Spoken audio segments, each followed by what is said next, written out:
Hello, welcome back to Nourished Sundays. My name is Joanna, certified in holistic nutrition from the Canadian School of Natural Nutrition and holistic practitioner behind Atma Holistic. This series is all about healthy eating, decoding what that may mean to you and your family, especially if you're dealing with picky eaters and if you're just tired of hearing all the conflicting information you may get in the media, in the news, in magazines, etc. Today's topic is about cooking with your kiddos, with your little ones. I know just hearing it may feel like a very daunting topic, a very intense experience.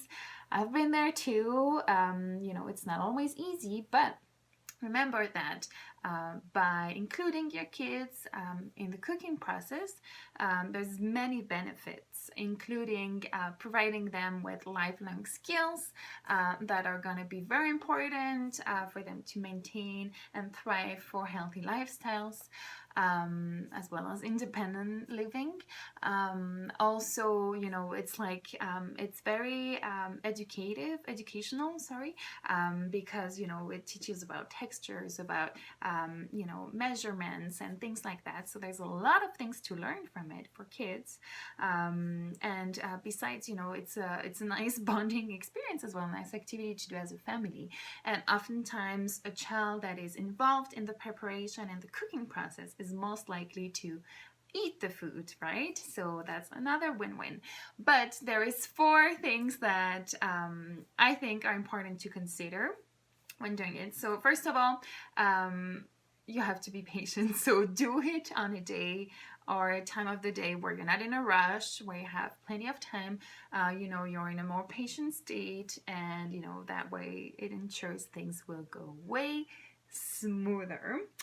Second is it requires a bit of planning, so just thinking ahead which recipes are easy to, well, first, don't take too long so you don't get a bored child, and also just which recipes will allow for that space for the child to join.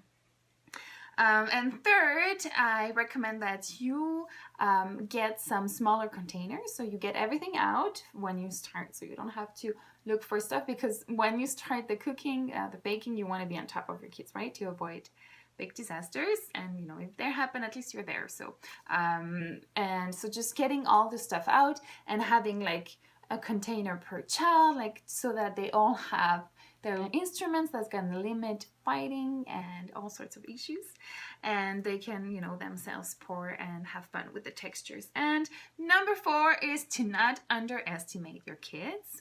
Children can start using knives as long as there is adult supervision, I would say around 3-4, like not the super sharp knife. And the fun thing is that nowadays they have like some kitchen utensils that are specifically made for kids, so they're sharp enough to cut like the food, but not sharp enough to cut the hand.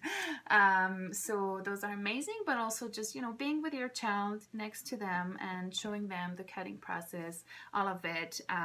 It's amazing skills that they develop, and don't underestimate what they can do, and how much help they can be once they get used to it.